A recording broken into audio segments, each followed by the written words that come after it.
Hello everyone, welcome back to Potty Planet Entertainment. My name is Chris, and in case you don't know, I review movies and I rank them on a scale of 0 to 100 in increments of 5. Today, we're going to be wrapping up our 48 hour series review with Another 48 Hours. Another 48 Hours was released in 1990, and it stars Nick Nolte, Eddie Murphy, Brian James, Kevin Teague, Edo Ross, David Anthony Marshall, and Andrew DeVoff. It was directed by Walter Hill and is produced by Mark Lipsky and Ralph Singleton. And in this movie, Jack Case, played by Nick Nolte, is, as you know, he's a police officer and he's chasing down a drug lord known as the Iceman. Now, nobody on the police force believes that this man exists except for him. And this Iceman has put out a hit on Reggie Hammond, played by Eddie Murphy, and together they're going to team up and they're going to find the Iceman. And just like in the last one, they don't get along, and so it makes for a lot of good humor. This definitely isn't as good as the first one. It's a fair sequel. I enjoy it. But the first one is a lot better. A lot better.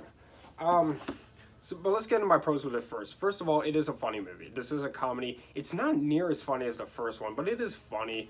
The chemistry between Nick Nolte and Eddie Murphy, even though this movie came out 8 years after the first one, it's still there. The music is good. The action is great. Also, I really like the introduction for the villains in this movie, in the opening act. When they slaughter a couple of police officers and an innocent man, it really sets the tone for these villains. And the ending is great too.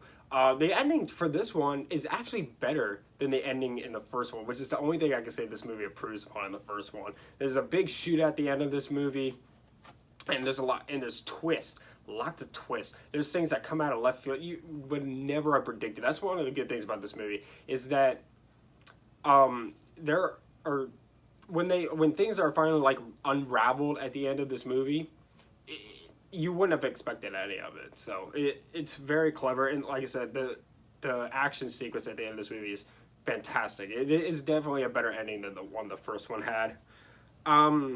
That's about all my pros. Let's get into my cons with this. So the movie opens no, it doesn't open, but you find out that Reggie has gone back to prison.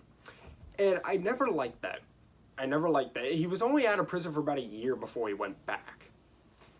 And for me, I don't really like that, because it's kind of like in the first movie, he kept talking about like how he's going to be an innocent and honest man for when he gets out of prison, and now he's back in prison, and he's been there for 7 years, and it's like, well, why? And they don't tell you why he went back to prison, but it's just kind of like, you don't really want that for his character. You wanted him to live an honest life at the end of the first movie, and so for them to throw him back into prison, I didn't really appreciate that. And also when Cates goes to visit Hammond in prison, he's like, "I thought you were supposed to be my friend, man. I haven't seen you in years." And he's like, "Well, I've been busy." That's my Nick Nolte impression. I hope you like it. "I've been busy, convict." But it's kind of like, you wanted them to be friends, because at the end of the movie, they're like cool with each other. At the end of the first movie, and it's like, well, why wouldn't he go visit him in prison? Like, it's kind of a jerk for that. Like, you know what I mean? I didn't like that either. Like how he wouldn't go visit his friend in prison. It makes him less likable, in my opinion. The title also doesn't really make sense, because they're not on a 2-day limit in this movie. And now, I guess I would prefer that to them coming up with a lame excuse for them to only have another 48 hours, but they don't have 48 hours. This movie takes place over the course of like almost a week, I think. So the title doesn't make any sense. People also seem to fly around quite a bit when they get shot.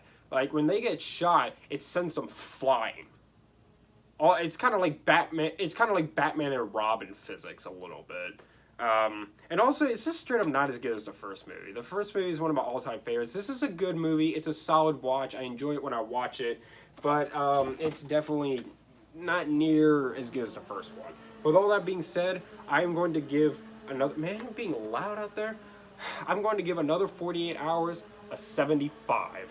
Thank you so much for watching. Subscribe to Potty Planet Entertainment for more. Hit the like button. Leave movie suggestions down in the comments down below. Follow me on Instagram at Potty Planet Entertainment for channel updates, and much love.